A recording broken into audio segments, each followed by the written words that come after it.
What it do, Chicken Stew family? It's the Copper Colored King. We back in this bad boy with some more good content. And today we're going to talk about the Juneteenth holiday.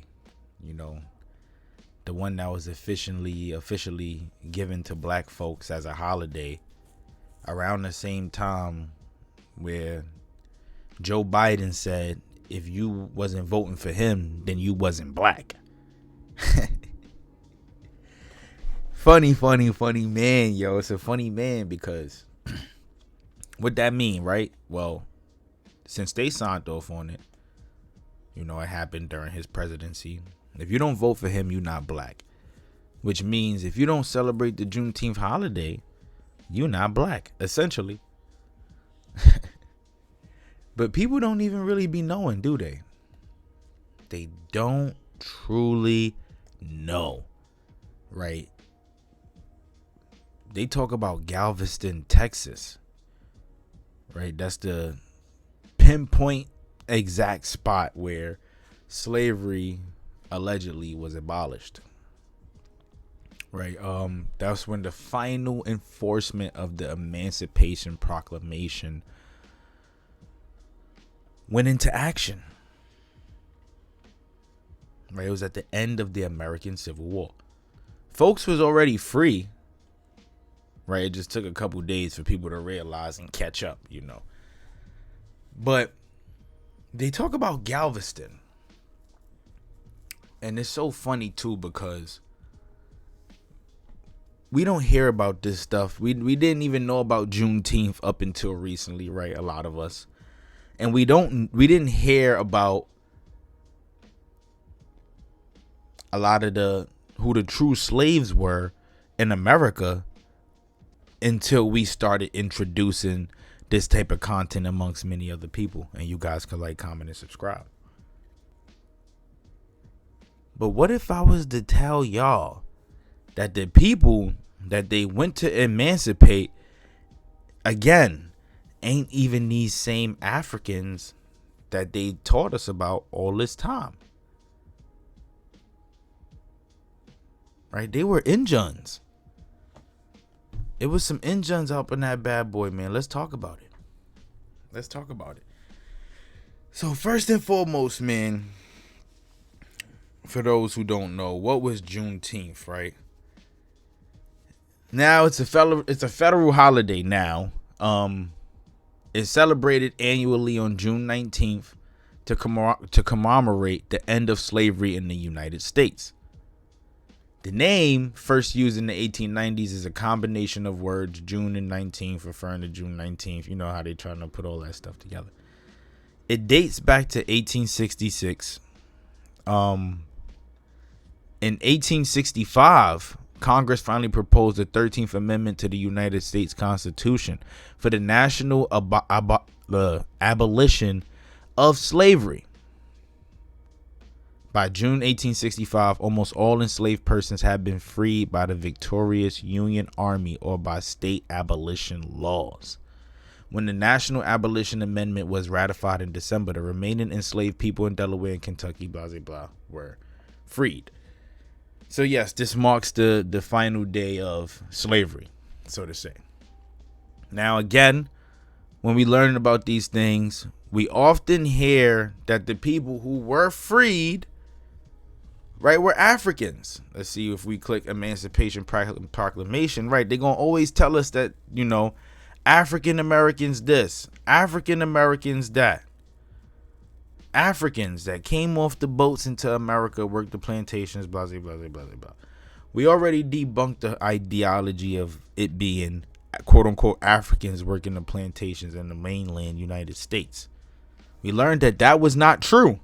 You know, that statement they told us all these years, not true, null and void.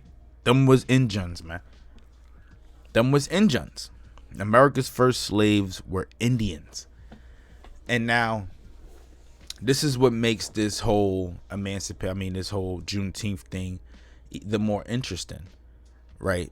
People don't know that in Texas, there were many different bands of tribes, of Indians or different tribes throughout the entire, what we know as the state of Texas today, but throughout that entire land, which folks would refer to then as a country. As a country. Mad different tribes. I mean, we only hear about the Comanches, right? We only hear about the Zunis. We only hear about the Pueblos, right? Stretching as far as Arizona to Mexico. We don't learn about these other tribes, though. And one that I want to speak about specifically is these Karankawa Indians. Right? I got this from the Columbia Historical Museum.org article. And it's going to give us a little background on who these Karankawa Indians. We're going to learn a little bit about them before we get into the nook and crannies of why I'm introducing this stuff today. Why these people are important, right? When we talking about who were the last slaves freed, or the slaves freed in Texas and Galveston, we got to understand who were the people that were active in that area, that were being assimilated into the colonizing forces that came into Texas. Right, so now what we do know from what we did throughout our history of Mexico is that, and we're going to throw Texas in there because Texas belonged to the Spanish, to Mexico at some point, is that there were no English colonies in Texas. Right, the only colonies that made its way to Texas, or the attempt to establish some forms of colonies or whatever the case may be, were the French and the Spanish. Both made several attempts from the 1500s,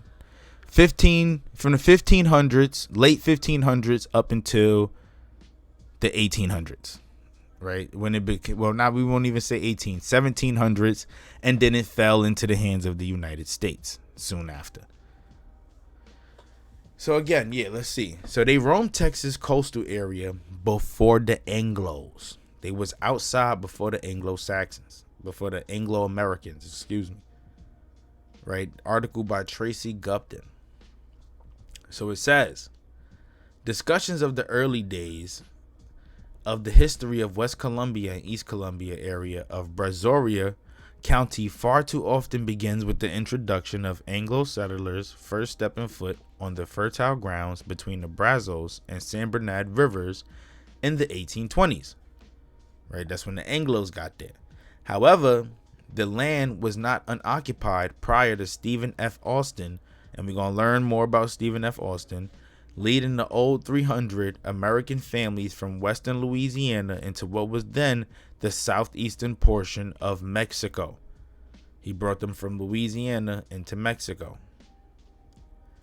Famous names like Austin and Sam Houston are more frequently associated with early Columbia, Texas, due to our quaint little town's place in Texas history as the first capital of the new republic in 1836 and 1837. Less known names like Josiah Bell, Martin Varner, James Phelps, and Britt Bailey come to mind if the topic of who the Columbia earliest settlers were. However, I'm going to throw this out there. Panfilio de Narvaez, one of the first to swing through Texas, right? Even though he got knocked off, well, he died. Not knocked off, he died.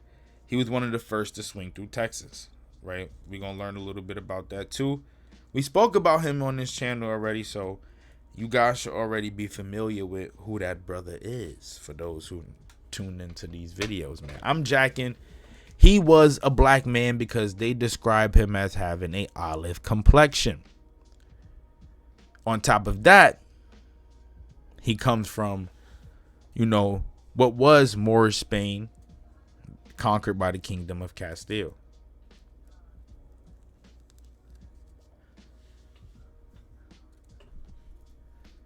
History failed to record the names of the many people who called this area home for centuries before the arrival of the white man. The indigenous inhabitants of a strip of Texas coastal inlets Marshes and forests from Galveston Bay to Corpus Christi Bay were the Karankawa Indians. Former West Columbia High School teacher Coach James Deacon Creighton wrote in his 1975 book, A Narrative History of Brazoria County, Texas, that the Karankawa Indians were by far the fiercest and most aggressive of all tribes in the Texas coastal plains in the early 1820s. They was giving it up filthy and dodged the hijack on this Siberian hijacking drawing or whatever the case may be.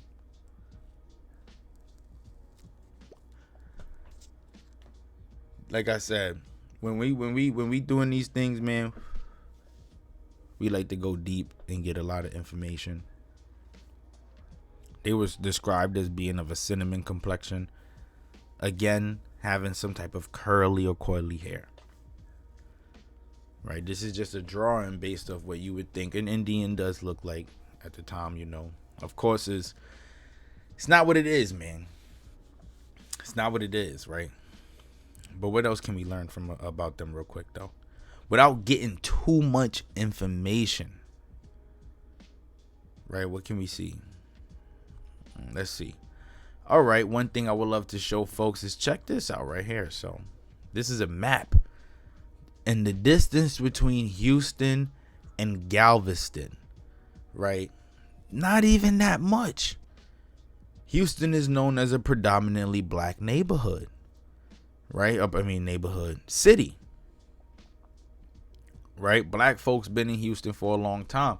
As a matter of fact, where were people going to escape slavery before slavery was banned? They were going to Texas and Mexico. Right, that was safe haven for colored folks at that time. What else can we learn about these Karankawas? All right, this is from the Texas State Historical Association website, .org. And what we learn is that they talking about their method of transportation and stuff like that. I don't want to give y'all too much information, but I actually went through this already. Check out Panfilio de Narvaez, the Olive Man, so-called black, right? The Olive Man. Shout out Curry Mayo. You know, he actually just did a video just like this earlier. So let's see what we got. So, the Karankawa's entrance into the historical record in 1528 represents the first record contact between the Europeans and American Indians in Texas. Two small boats carrying survivors of the ill-fated Spanish expedition of Panfilio de Narvaez landed on a small island to the west of Galveston Island. That island, named Malhaldo, or Island of Misfortune by the Spanish, was inhabited by Karankawa speakers. Right, the written account of Alvar Nunez Cabeza de Vaca, the lone soldier, Cowhead, the lone soldier, right? One of the shipwreck survivors provides our earliest knowledge of these coastal peoples. Cabeza de Vaca lived among those hunting and gathering groups for several years and provided invaluable ethnological accounts of those Native Americans. After Cabeza de Vaca encounter with them, the Karankawas were not substantially visited again by Europeans for more than a century and a half. Oh, Lord. Right? In 1685, French expedition led by René Robert Cavalier Sieur de La Salle, right? La Salle established Fort St. Louis on Garicitas Creek near Magagorta Bay in the heart of Karankawa country. When the French settlers' ship Amibe broke apart on Matagorda Bay in February 1685, the Karankawas acquired some debris from the wreckage. Hoping to reclaim the goods taken by the Karankawas, La Salle sent a party of aggressive Frenchmen to the Karankawas campsite, where they retrieved their merchandise and stowed canoes and other items. An armed conflict broke out thereafter, and they started to suffer repeated attacks from the Karankawas. They was trying to get back from what was stolen.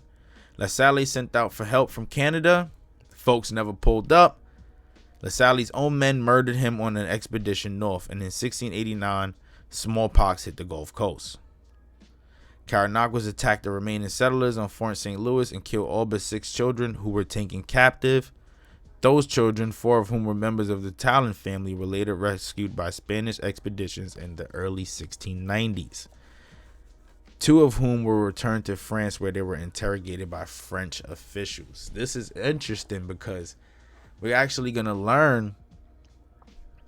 I always say, like, when they do the capturing and enslaving and stuff, it's not essentially slavery. You become one of the tribe. You become one of them.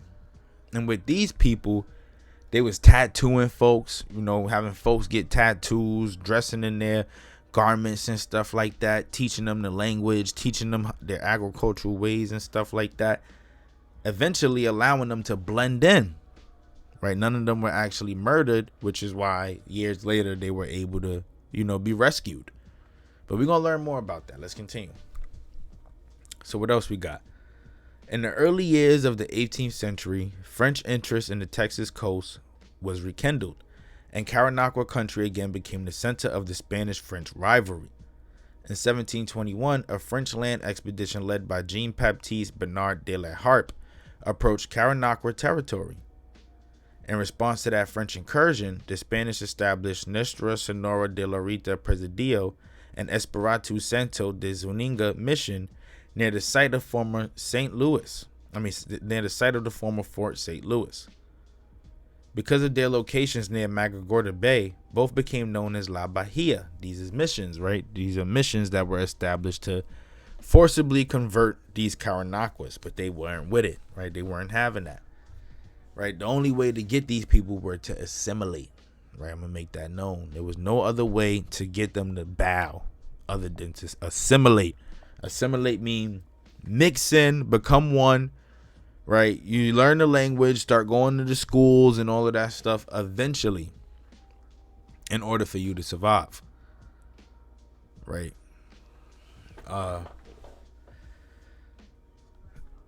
The mission was established specifically to civilize and Christianize the Karankawas and make them loyal Spanish subjects. But hostilities between the two parties quickly developed when the captain of La Bahia detained some Karankawas that attempted to flee the settlement into a hut and fired a cannon at them. The cannon missed, and the Karankawa ultimately killed the captain with a half pair of shears. Right? Got up on him like, what? You tried to murder me? Right? And he got him. They got him. They was really getting back. Like, these boys was really fighting. Right? Fighting. Right? Check this out. Despite the lack of success in La Bahia, the Spanish continued their efforts to missionize the Karankawas for the dual purposes of subduing the tribe and establishing a permanent hold on the Texas coast. 007 was not working. In 1754, a new mission, Nuestra Senora del Rosario de los Cuanis, was established for the Karankawas on the San Antonio River, upstream from La Bahia. Rosario Mission enjoyed some success, and in 1764, it boasted a neophyte population of 101. That success was short-lived, so they was able to convert some, right? Some. In 1779, the Karankawa-Spanish War erupted after Indian leader Joseph Maria assaulted the Andre expedition, and he liberated around 10 Karankawa families from Mission Rosario, right? An Indian leader, Joseph Maria. Why would an Indian Karankawa man have the name Joseph Maria? Mind y'all, these were Spanish Indians, right? We already learned that they captured folks. People were mixing in. You already had Spanish families settling in the area, not trying to colonize, right? They trying to escape their own problems. These olive tone, copper colored Spanish, Moorish Jews, recently converted Christians, mixing in with the people, right? That stuff was still happening for sure. And that's where you get the Joseph Marias. We're going to do another video on him a little later. But yeah, he frees some Karanakawas from the mission. And while most preferred peace, the war being spurred on by a small contingent of individuals, the Spaniards saw the conflict as a ripe opportunity to gain control of the Karanakawas' lands to open up access to the Texas coast. The Castilians predicted an easy victory. Instead, the war dragged on for more than a decade, resulting in 3 failed attempts at genocide. They tried to wipe them out 3 times and failed. Right? But we're not going to make this about a redemption video. Just take a look at how special that is. They're not the only ones either. You know, we learned about so many others. 3 different times. They say smallpox ravaged Texas in 1780, but it was more than just smallpox. That wasn't the main contributing factor either. Right? The main contributing factor was assimilation. Because these folks were they were healthy. Right? This is why they were able to keep up. You know, they was able to keep up. And this comes to a surprise because they say that they were cannibals. Right, but yeah, when smallpox ravaged Texas in 1780, the Karanakawas sued for peace. How do they know how to sue for peace, right? Who's amongst them that's teaching them how to sue if they're not Spanish Indians, right? But were repeatedly refused until interim governor Rafael Martinez Pacheco took control of Texas, defied the orders of his superior, and negotiated a ceasefire with the coastal tribes around 1790.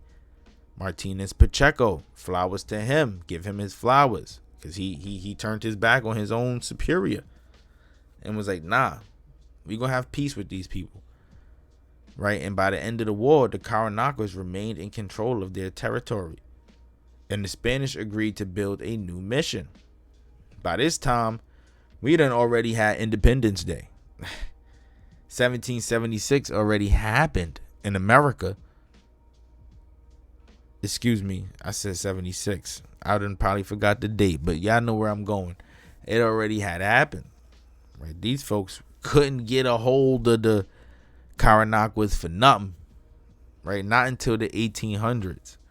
Mind y'all, we have to remember that slavery was banned in 1808. I mean, importing slaves was banned in 1808.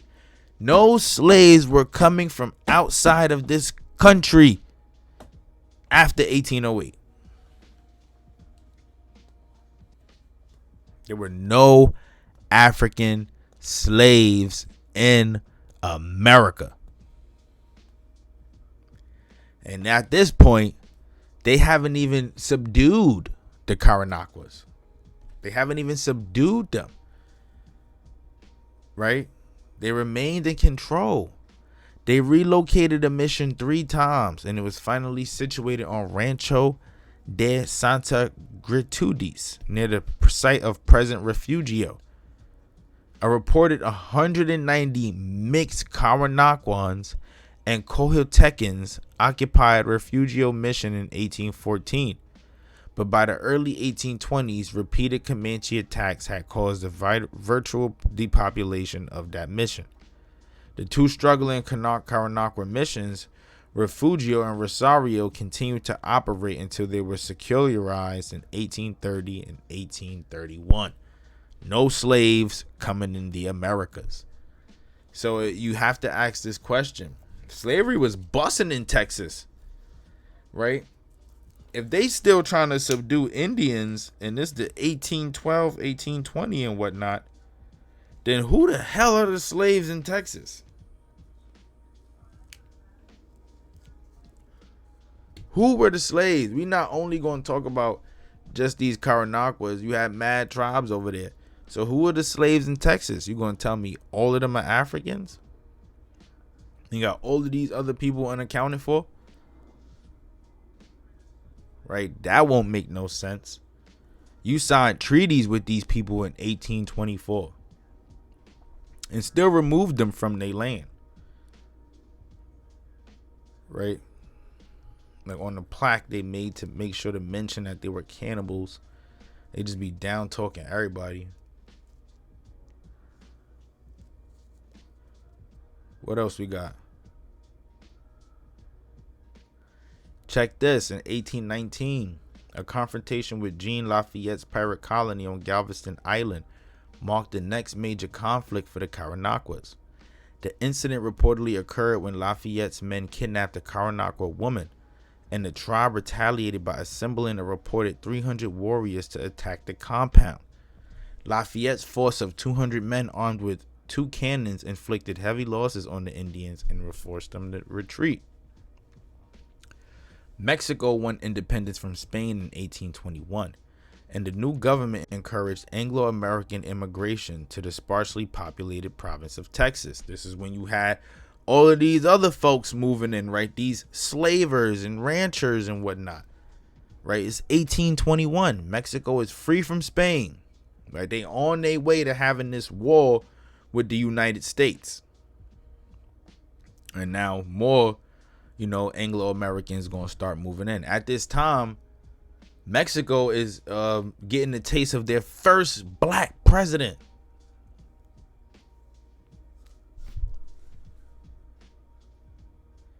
Mexico's first president was a black man. Right? He was a black man.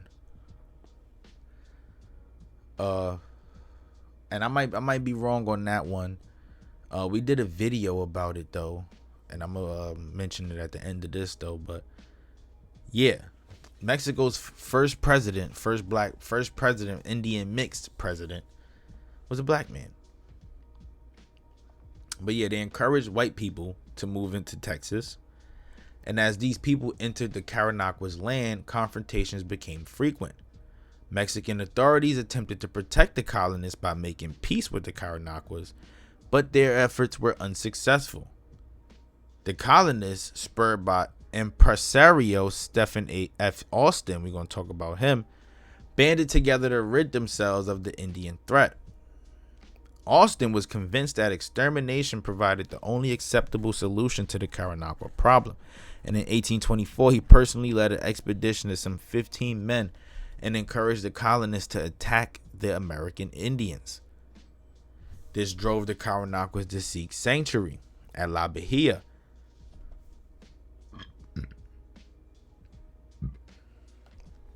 A priest at the mission arranged an armistice between the two groups. According to terms of the agreement, the Karankawas was led by Chief Antonito, right? What type of name is Antonito if they not already mixing in with Spanish people, right? Agreed to remain west of the Lavaca River. That treaty was renewed in 1827 by Impresario Green DeWitt and 2 Karankawa chiefs, Antonito and Delgado. As Anglo settlers flooded coastal Texas, the Karankawas' time-worn subsistence strategies were increasingly threatened. Small groups subsequently attached themselves to individual settlers, such as Philip Dimmitt, who could provide protection against the marauding colonizers in exchange for work and trade.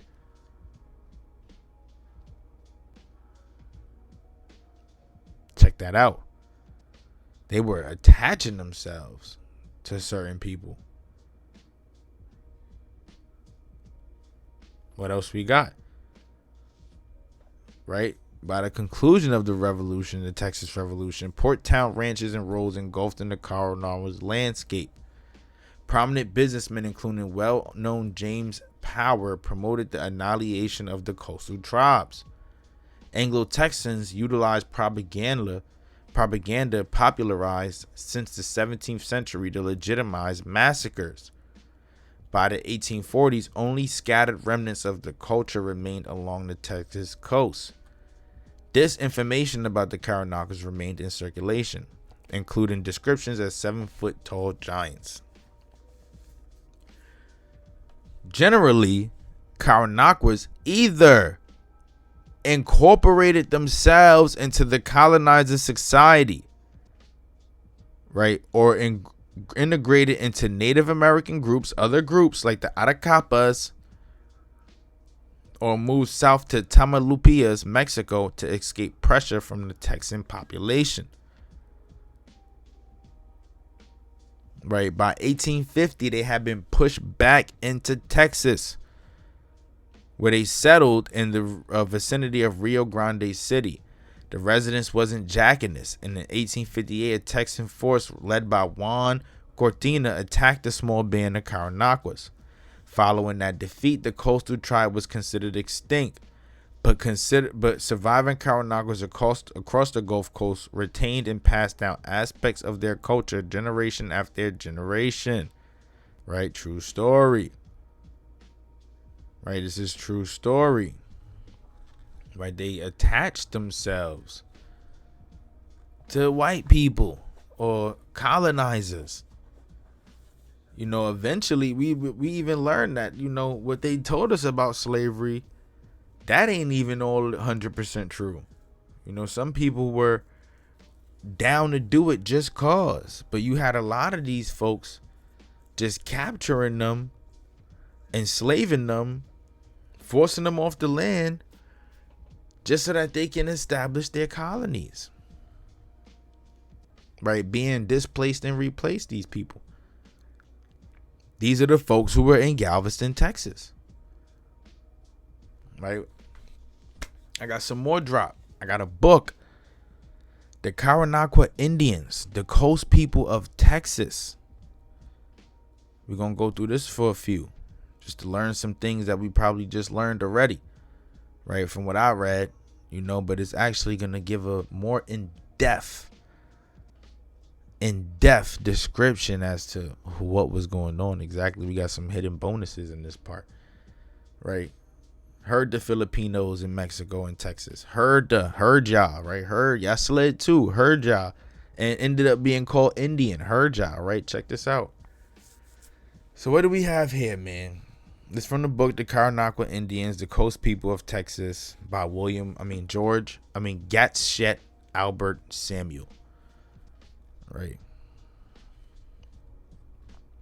We in page 23. Notes on the Karankawa history. The Karankawa people from the discovery down to the year 1835. And what it says is that the earliest report we possess on the coast tribes, among which the Karankawas have dwelt during the historical period, is contained in the 26th chapter of the Naufragos, composed by Alvar Nunez Cabeza de Vaca. Right, this is one of his written accounts. One of the 4 men who were saved from this unfortunate expedition of Pamphilio de Narvaez. From 1527, he subsisted for 7 years amongst the coast tribes, right, southeast, along to Mexico and some of the Caribbean islands. Destitute of everything, even of garments, but as a trader and medical practitioner, he managed to earn a scanty living. He thus became acquainted with many tribes, even of the interior tracts, and gives descriptions of them in his above mentioned record. Right, check this. This is some of the tribes. Among the coast tribes, he mentions the Calques, Han, Churuco, Doggins, Mendica, right? Mendica, right? Who can he be talking about? Where does that name come from? The Mendica? Hold up. Kevines, Mariamis, Guayacones, Quitolis, and the Camos, the Los de los Higos. None of these can be identified with the tribes known in later time as the Karankawas or Ibahomos, to be described below. Though some of them must have lived in the same districts, right? They don't even talk about these tribes today. You can't even Google them. But you probably could Google them, cap that. But you don't hear or learn about them. No, everything is the 5 civilized tribes, Aztecs, blah, blah, blah, blah. The story they want to tell. You know, we learn that that's not real history. Joutel, the companion of Robert Cavalier de la Salle, on his last and unfortunate expedition, has left a journal of his travels in which he mentions the Karankawa among the tribes living north of the Magdalene River, and also the Koyam and the Kuwan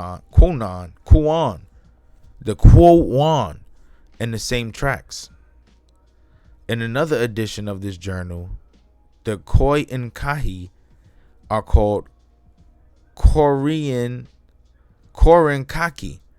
and placed between St. Louis Bay and the Magdalene River. In the Korankaki and the misspelled Koinkahi, we easily recognize the Karankawa Indians, while the Konan in French spelling appears to be the Kohanos. So the Korankaki is for the Karanakawas. Karanakawa is actually a language of different languages. Long lists of other Indian tribes are added to these passages, subdivided into tribes living north and others living west and northwest of the Magdalene River. Where the exploring party crossed this river, it was as wide as the Seine at Rouen, and probably it was the Colorado River of the present day. Some of these tribal names have the ring of the Karanakawa words, but since many are written differently in the two lists, we cannot attempt to analyze any of them here. The tribes permanently hostile to people among whom the expedition was then staying lived to the southwest towards the Rio Grande. Joutel then adds a short ethnographic notice upon the habits and customs of these coast people. We about to learn, whom he had leisure enough to study before the expedition started on his way northeast, right, to go see them folks in the southeast.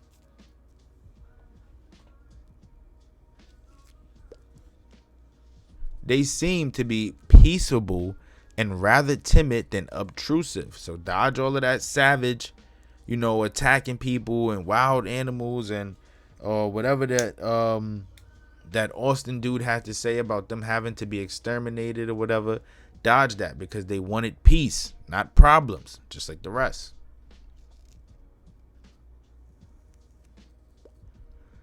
Except during the heavy northers, the male sex went about in perfectly nude state, while the females wore skins reaching from the belt to the knee. They had baskets and made some pottery for cooking their victuals. They possessed horses, which they could have obtained only from the Spaniards. Remember, we got Chief Antonito. We got Spanish names amongst these people, and they got horses.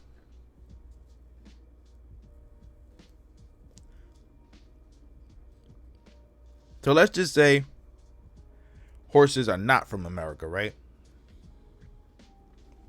Who taught them how to ride horses?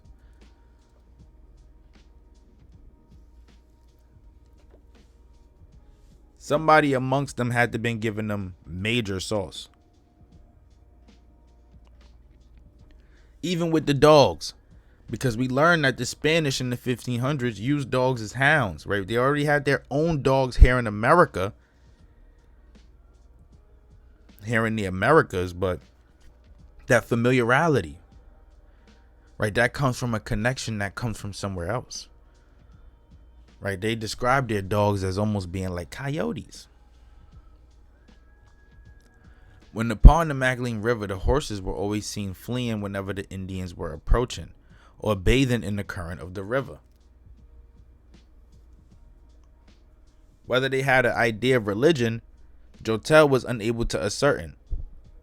When questioned, they pointed to the sky. They pointed to the sky. What does that tell us? Now, it doesn't disclose if they were monotheistic or not. But pointing to the sky and not a stone or idol or ornament technically tells us all we need to know.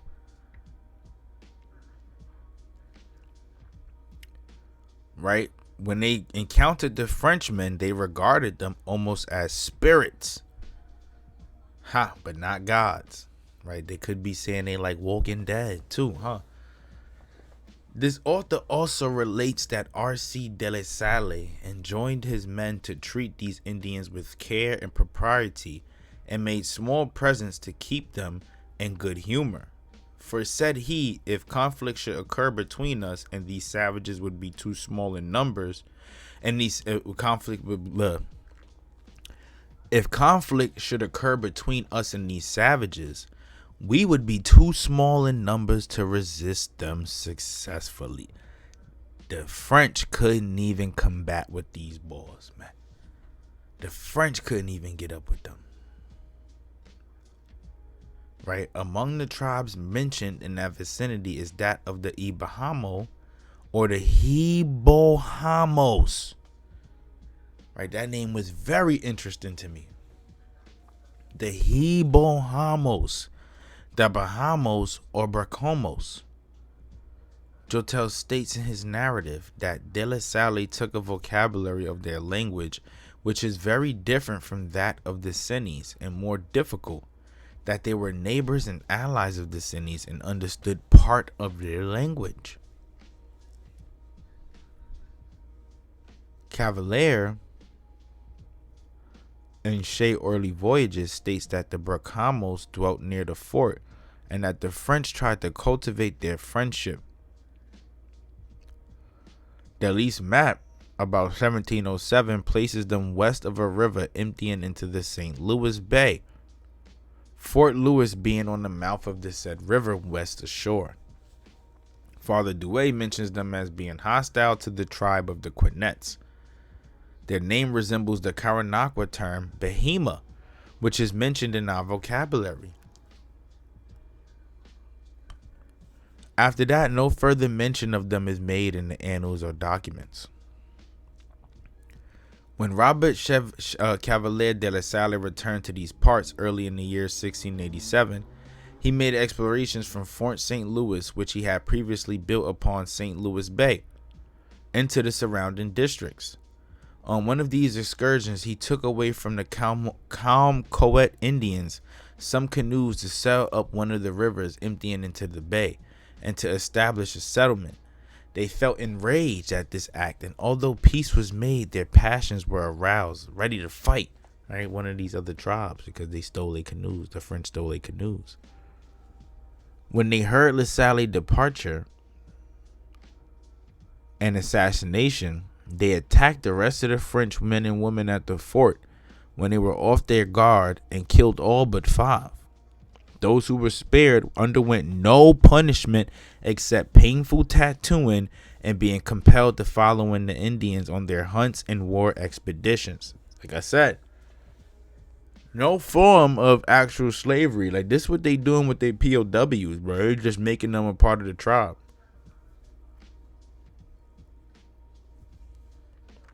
So the next time y'all hear Indians commenced or partook in slavery, just remember you heard this here. This is from tribes in Florida and Mexico, some that we haven't never heard of before. Like not even me myself prior to reading this. Never heard of any of them. And we learning there's a lot. There's a lot of tribes in the Americas alone. And again, Curdy Mayo actually just did some videos on that. And we all go check that out. That's something to learn from. Right, but in 1689, these French people were rescued by a Spanish expedition under Don Alonso de Leon. That the Karankawa, or as they were called, the Qualhenhebuches, are the same people as the Karankawas will soon appear. So these Karankawa and Karankawas were the same people, right, that captured these Frenchmen, making them one of the tribe. And it's even interesting, Spanish folks freed this Frenchman. So I wonder what happened to these Frenchmen once they were captured by the Spanish, being that they had beef. Right? Did the Spanish enslave these Frenchmen? Right? Did some of these Frenchmen become slaves? That's a good assumption. Now that I'm thinking about it. But let's continue. What else we got? After the close of the Spanish Succession War, The government of Spain resolved to put a stop to French encroachments upon the territories which it considered to be its own, by occupying the immense country now known as Texas and establishing colonies, forts, and missions up its area. The Sabine River was to be the limit between the French Louisiana and the new Spanish possession, which went under different names. Provincia, like, check this part, right? This part is real interesting, and I want everybody to get a pen and pad for this because I'm going to draw some connections with this one, right? They named one part of Texas, right, which was in Spanish possession, right? We got to remember what these Spanish people was doing with their possessions, right? Who they was bringing in and who they was shipping out, right? Indians going out and mad other people was coming in, and some of these peoples being so one part of the possession was called Provincia de las Tecas, or Texas, province of Texas. The other one was called Provincia de Nuevas Filipinas, and that was the name for the eastern portion. Why is this important? Now, Provincia de Nuevas Filipinas means province of New Philippines. Why are they calling a part of Texas Philippines? Hold up. That's where we gotta.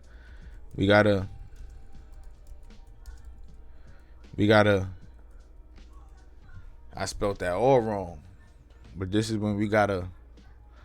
You know what I mean? Hold up, because I want y'all to see something real quick, and I want to bring this book to the channel at some point, hopefully, dog. Asian slaves in colonial Mexico, right? And what we about to get from this is,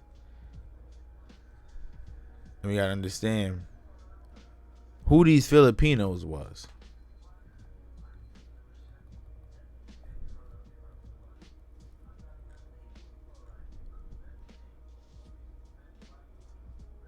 Hold on, we right here. What it say?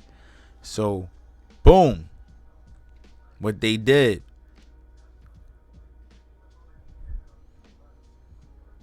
they established this colony. And what they did was they, I'm trying to find the part. It says, over the course of the 17th century, this questioning of chattel status encouraged the Spanish crown to articulate its justifications for slavery more forcefully. It also prompted firmer legal distinctions between nations, which determined which peoples could be held in bondage. The outcome of these determinations was the liberation of natives of the Philippines, as well as foreign slaves who were not of African descent. Once sold, Chinos journeyed to Mexico on the great ships of the Manila Galleon, which linked the Spanish Philippines to the rest of the empire. Where did this Manila Galleon go? Okay. It examines their passage to the Americas, showing that the Pacific slave trade, which functioned through individual licenses via contraband, influenced the development of the monopoly slave trading system. Slave traders working on the Atlantic responded to the competition on the Pacific by calling on the Spanish crown to prohibit the influx of slaves via the port of Acapulco. The pressure on this trans-Pacific trade coincided with official efforts to liberate Indian slaves, which ultimately led to the end of Chino slavery. Why? Because what were these Chinos doing when they came here? They were reclassifying as Indians. Right? During official visits, Chino slaves appealed for protection from overt exploitation by claiming that they were Indians, even if they were from Portuguese India. So hold on, rewind. Why is this important? I mean, go back to this book. They had a whole province for these Filipinos in Texas. A whole province. So I don't want to hear nothing about anybody saying, oh, Indians ain't black. They don't look like this. No, right? Because here we just learned that we had a whole different group of people come from the other side of the world, come here and reclassify as what they were claiming, calling us Indians, reclassifying as Indians so that they could be free. However, these is Filipinos. These are the Indians we see today. Their bloodline is a part of what we see today. Right? That was very important. The Spanish had that province in Texas. Right? These people were free. Right? These Filipinos were free. What was happening with all of the colored Indians, though? Right? Not everybody got the chance to get that freedom. Right? There was still a racial caste system. Let's continue. Not long after this, since 1716, a number of missions were established to Christianize the natives, and from that time onward, we possess some historical, though scanty, information upon the Texan tribes. Not all of these missions had churches or other buildings erected within their areas, as was done on a large scale in and around San Antonio de Bajar and in the southern part of California. But in many of them, the curate became the itinerant teacher and advisor of the natives to be converted.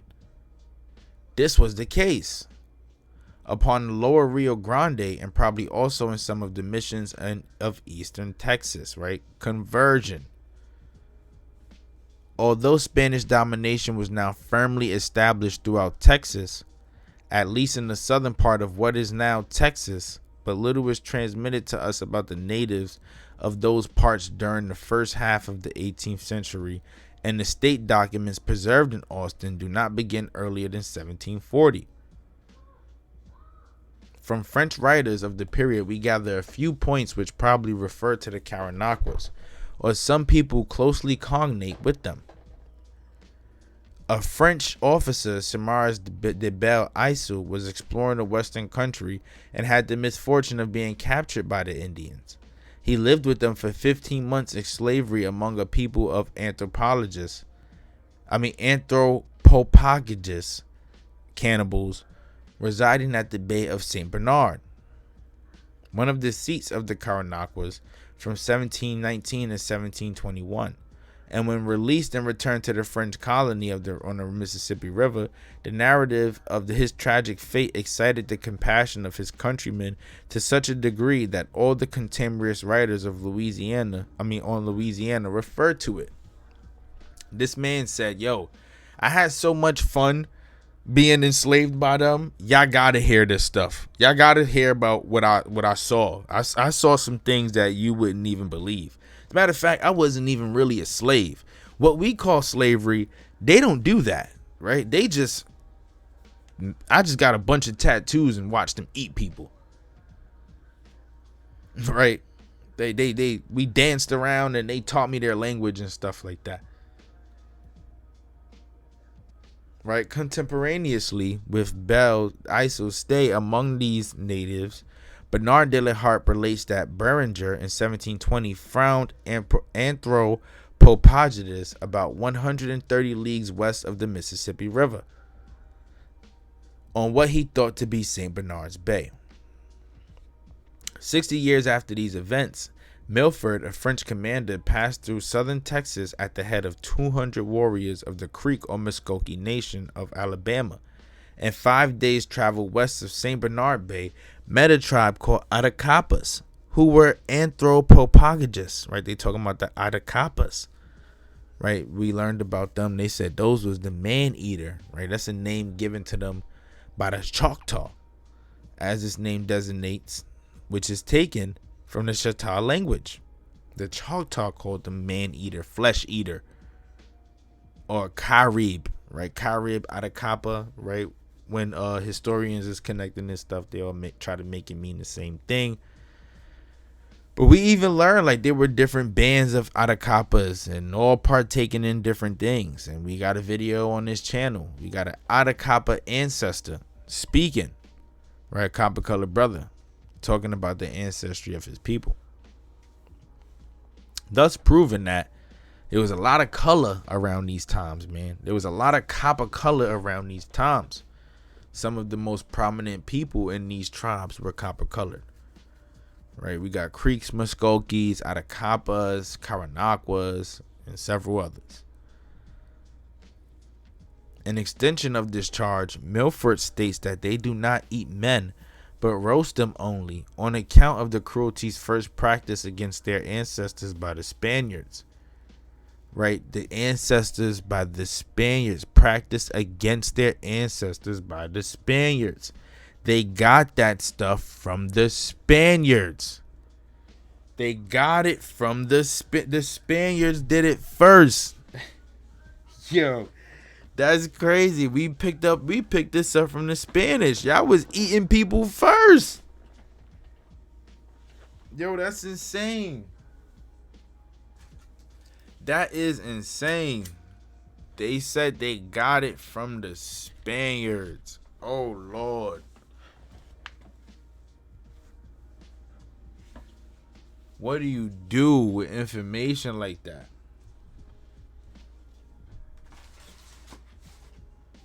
They got it from the Spaniards, bro. Right? That's crazy. Whether this last statement rests upon a misunderstanding or has to be regarded as cruel irony, the fact is certain that these people were anthropophagists up to the beginning of the 19th century. The authentic and documentary proves that all the original, not all the intrusive, Texan tribes were man-eaters, are too numerous to permit any doubt of this fact. The Tonkawi, the Indians on the lower Rio Grande, the Asasani, Senis, now Kadu, the Atacapa, all given to this horrible practice, and even at present day the Tonkawi state that human flesh tastes like bear meat. Ew. Right? Shit, this nasty as hell, I ain't gonna lie, but hey, listen, was what they did is what they did. They still said that the Spaniards did it first.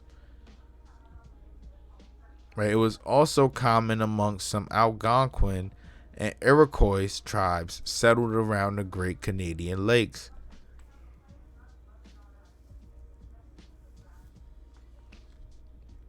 Ethnologists who, though false philanthropy, revoke and doubt the historic statements which prove the fact, have never been able to controvert these testimonies. They have only shown thereby their inability to place themselves into the state of mind of an Aboriginal American savage.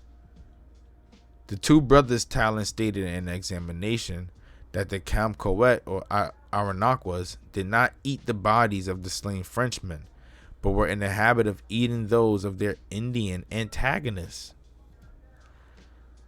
Jean-Baptiste Talon said that they offered him the flesh of Ionai Indians during 3 days, but that he preferred to die of hunger than to accept this food. Because who wants to eat raw flesh? I'm not going to lie. Y'all lost me with that one, tribes them. Y'all lost me, right? Y'all had my support completely until I heard that, right? If it's true. Right, I would rather die of hunger as well. I'm not going to lie. But we're going to stay focused on the task at hand. So, other instances of anthropophagy among the southern tribes are numerous about that period.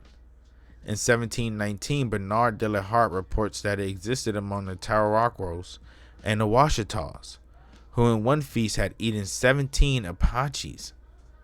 The Pawnees and Paducas, the Comanches, devoured each other's prisoners of war, as narrated by the same officer in 1719.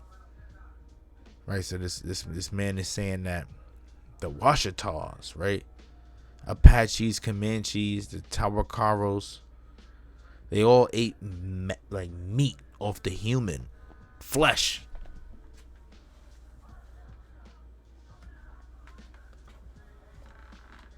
Human flesh. Right? Meat off the human flesh. Nasty as hell. Right, let's continue though. One of the manifold motives for cannibalism was probably the expectation of depriving the dead of the possibility of living a second life and of taking revenge.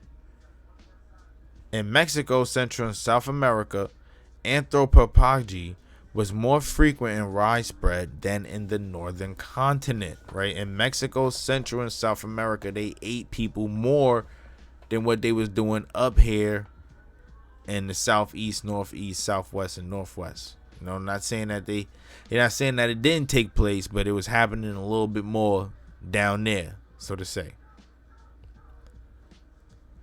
At the end of the 18th century, we met with some Spanish-Mexican documents, which gives us an insight into the civil condition of the Karankawa and some of the coast tribes of their neighborhood.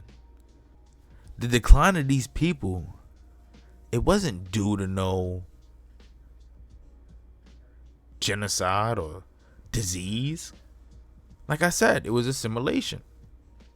Check this. This is what was happening on Galveston Island, right? While Galveston Island was occupied by the well-known pirate Lafayette, some of his men in 1818 abducted one of the Karankawa women. Abduction. Capturing.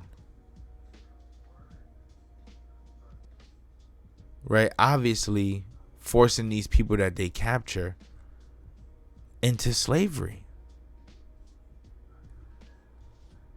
Straight into slavery, the women and the children. Right? We got more. Let's talk about this man right here. Stephen Austin. Right? And this actually had a more accurate article on this man. Right? That talks about his role in this whole situation, right? So, Stephen A. Smith. Who was he?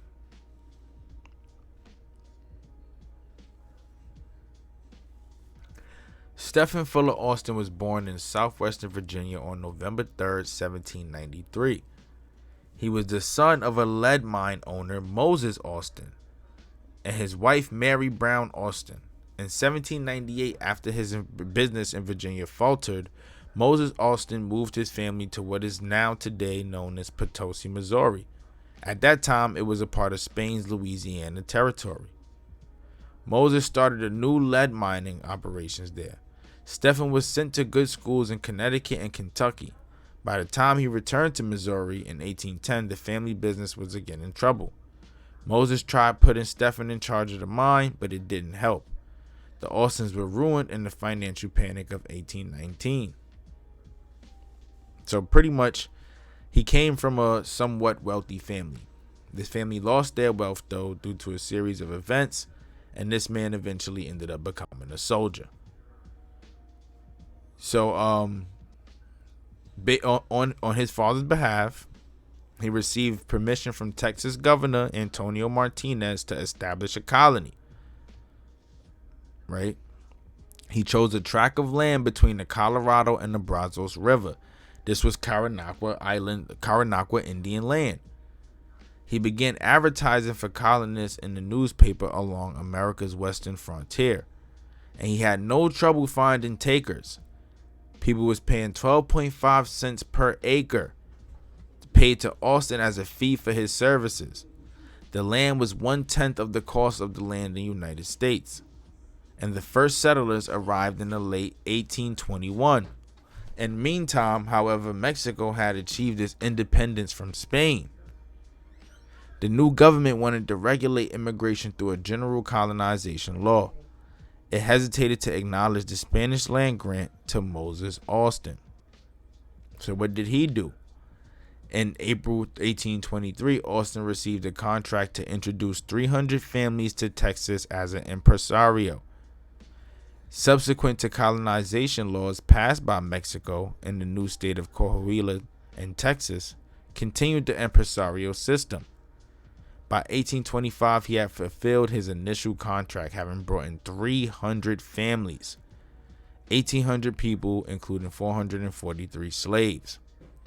In addition to that, we didn't talk about the Indian population of Texas, right? Austin's colony had about 8,000 inhabitants. 8,000 inhabitants. They already had people in Austin, Texas, right? These Indians, these Karankawas who were in Galveston, by the time Austin got there, and let's go back to it, right? What did he say about them? He said that these Karankawas, they may be called universal enemies to man. They killed off all nations that came in power and frequently feasted on the bodies of the victims. The approach of an American population would be the signal of their extermination, for there will be no way of subduing them but from extermination. Right? There was no extermination, though. What happened? They fought and fought and fought. And after all of these fights, a treaty was negotiated. And in return for end of the attacks on the tribe by the colonists, the Karankawa agreed to abandon their use of the lower Brazos, lower Colorado, and lower Lavaca rivers, giving them just what they wanted, that access to the land. But it was difficult for them because there were other tribes living in these areas that they were going to, just forcing them to fight some more. Eventually, they ended up coming back, like we learned. And like I stated, their only way to get by at this point was to assimilate. Assimilate.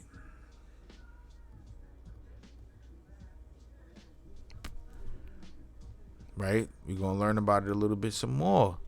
I got more. So, this is exactly what happened, right?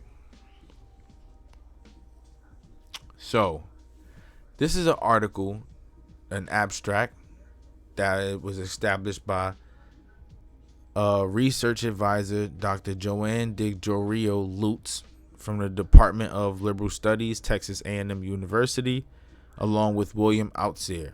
Right, this is called The Island They Called Home, the disappearance of the Karankawa. Where did they go? That's the whole point of this, right? Where did they go? And in this, we learn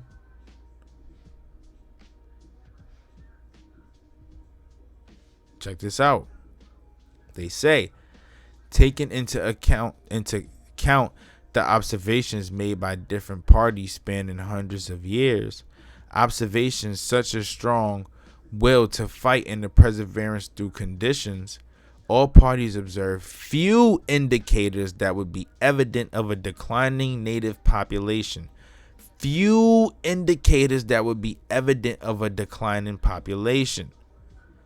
And concurrently, there exists few indicators that would suggest the natives were suffering from a disease or illness that would be a threat to their population.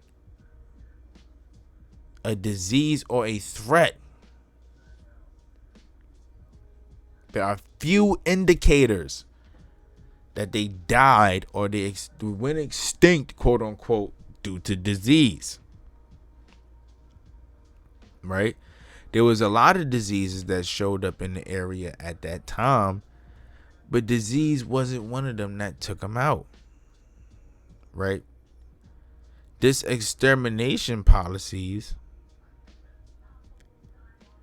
all had to do with the native people of Galveston and the surrounding region abandoning their cultural heritage, abandoning their ways and customs. Right? It says the political construct of borders enforced by Stephen F. Austin is a catalyst for violent anti-native removal policy that alienates the people known as the Karankawa. There was no genocide. Renewed attention to the topic recently surfaced in Australia and Canada because of their cruel assimilation policies. And Texas is no exception to such practices. Cruel assimilation policies.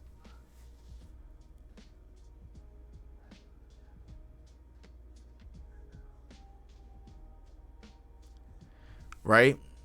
I analyzed multiple causes for the extinction of the Karankawa, alongside the policies set forth by Austin in Spain during the settlement of Texas. Austin's arrival positively correlates to the time frame in which the Karankawa began to experience the harshest treatment and living conditions that contributed to the deaths of many. Harsh treatment.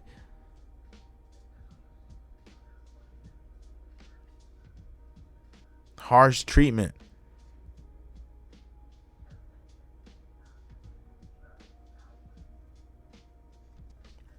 Right, this was no disease. Right, this was no disease, didn't take these people out. That just wasn't it. Right, we had policies, the Spanish colonial policy, and then you had Stephen F. Austin's colonial policy.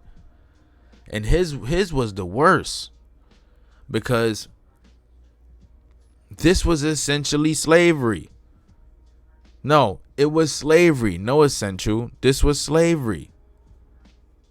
Right? He was not passive when it came to dealing with these people when he made his arrival. He let it be known from the jump, I'm here to subdue you.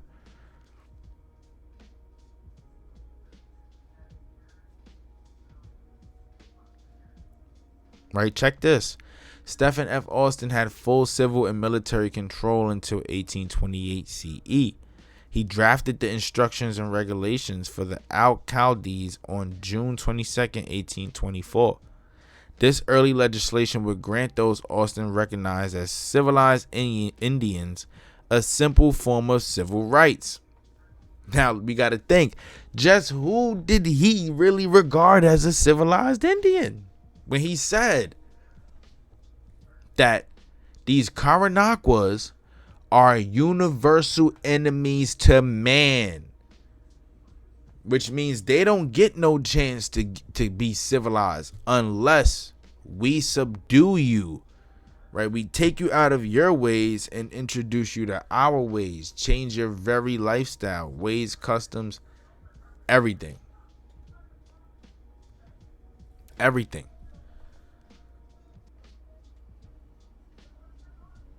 Right? Violating their rights as people.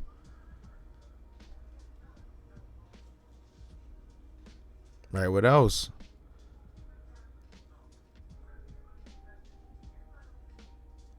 He established policies. Right, and this says, this early civil policy set forth by Stephen A. Austin, would be a strong indicator to negative correlation between Austin's policies and the Karankawa's extinction. However, Stephen F. Austin did not recognize all tribes as civilized. Therefore, some indigenous groups were denied the protection that was afforded under the instructions and regulations for the alcaldes and the Committee of Vigilance and Correspondence. Specifically, the Karankawa and native peoples of Galveston. Right, the native people, Karankawas and native peoples of Galveston being denied every right. They may be denied every right. Again, they may be called universal enemies to man. Right, the rights of the Karankawa people of Galveston were not protected by neither the instructions and regulations for the alcaldes or the Committee of Vigilance and Correspondence. This denial of basic human rights clearly marks a positive indicator that the colonial policy of Stephen F. Austin had a strong correlation to the decline of indigenous quality of life.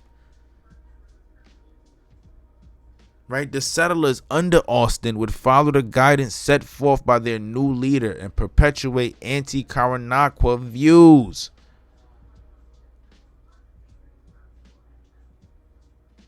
Right, it was reported among Campeche, Galveston settlements, right, among Galveston settlement inhabitants that under Austin's policy, business of the day was hunting the red man.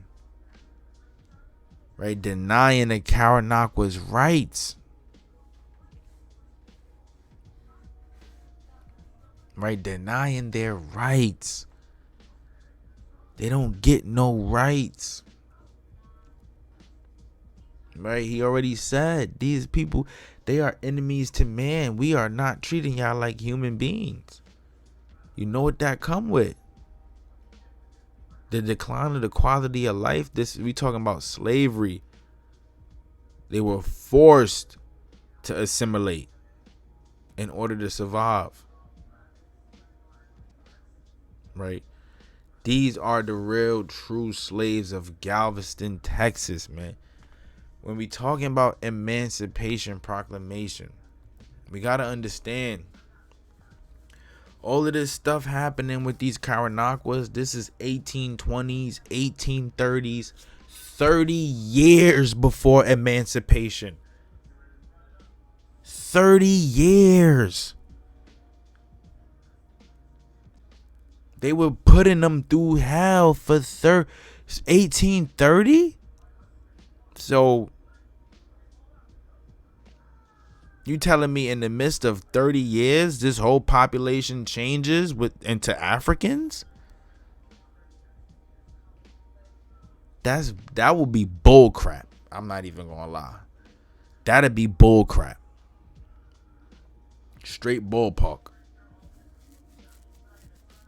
Yeah, I mean, but here you have it, man.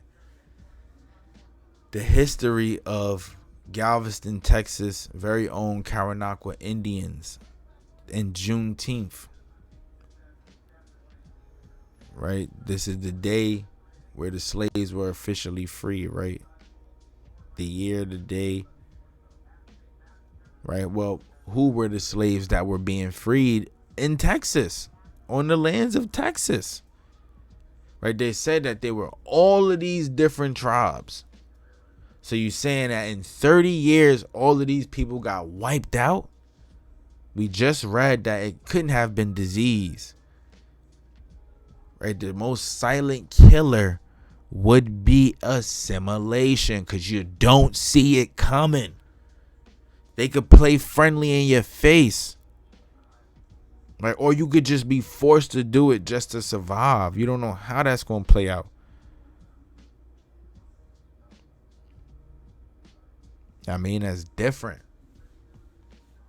Right? This is the Juneteenth holiday, y'all. Right? Thank God they freed folks them, because they was putting folks them through it. Right? Just like all the other black people in America or throughout the world, right? They just hate black folks. Black folks hate black folks too, right? It's so weird. But like I said in my last vid, like, ain't nobody, I mean on my TikTok, ain't nobody got it as bad as the Americas. We went through it with this whole colonization stuff. Right? It got bad. It got crazy. I ain't gonna lie to y'all. But there we have it, man. I hope y'all learned something from this one. I hope this serves as a very, very informative video. I appreciate y'all for tuning in. Thank you for sticking around. And until next one, man. Like, comment, and subscribe. Click that notification bell. Stay up to date on all content. Stay plugged in like an extension cord. Let's get it.